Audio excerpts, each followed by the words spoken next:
Hi everyone, just wanted to talk to you a little bit about the movie Passengers starring Jennifer Lawrence and Chris Pratt that I recently viewed.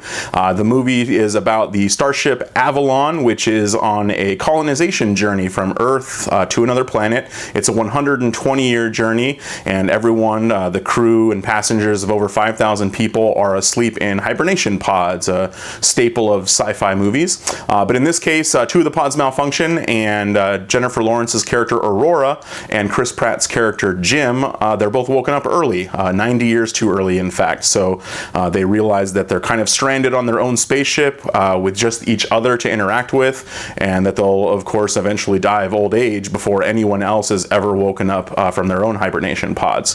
So the movie, it has a pretty slow start. It kind of builds for, it felt like about a half hour. The first half hour of the movie really has a slow build that focuses a lot on Jim, Chris Pratt's character, and then you also get introduced to Jennifer Lawrence's character Aurora. So they kind of start off as not knowing each other. They're strangers. They did not know each other beforehand, and then they build a relationship over time. The only other real character that they interact with is Arthur, their android bartender on the ship, who is played by Michael Sheen.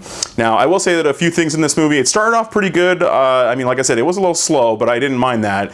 It was actually pretty good. The problem was that every once in a while the script would get kind of corny, and there was a lot of cliches, especially in the third act. Things really turned into just a generic sci-fi movie at the end, and I didn't really care for that. So the movie was directed by Norwegian Morten Tildum. He directed The Imitation Game a couple of years ago in 2014.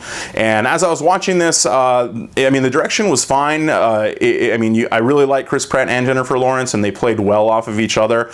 It's just that what they're both good at, I think, what people kind of like them for in pop culture, it wasn't really too much on showcase in this movie. They were trying to decide if they wanted to be serious or lighthearted, and they kind of just met in the middle, and I think that was part of the problem. I feel like this pairing of these two stars, who are very popular right now, might have worked better in a different type of movie, something more akin to like a Romancing the Stone type adventure comedy like Michael Douglas and Kathleen Turner back in the 80s. I think this would have played better for both of their talents, because they do have that comedic timing, and they are both fine enough actors that I think that they could carry on the necessary drama in a piece like that. But in Passengers, things fall a little bit flat. Like I said, it gets very cliched near the end, and there isn't really a lot for you to work off of other than just Chris Pratt and Jennifer Lawrence. So if you love those two, then this is the movie for you. But if you're hoping for any real interaction with anybody else, all you really get is Michael Sheen. Lawrence Fishburne is also in the movie, and then Andy Garcia is in it, which had to have been the easiest paycheck of his life, because blink and you will definitely miss him.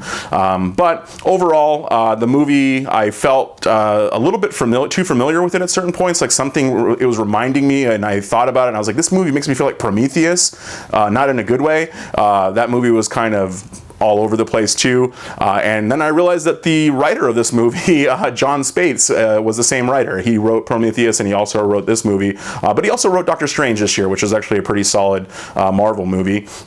Thomas Newman did the music, and I mean, he's done Finding Dory, Spectre in recent years, and the music here was, I mean, it was all right. It was nothing memorable, but it didn't detract from the movie or anything like that.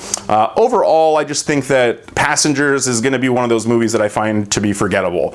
It's going to be something that in a few years I'll look back and say, did I see that? And then I'll have to kind of remember what I actually saw, because some of it is just very generic and cliche at points, and it just, like I said, it just doesn't really leave a lasting impact on you. It's kind of a movie that you'll just be like, whatever.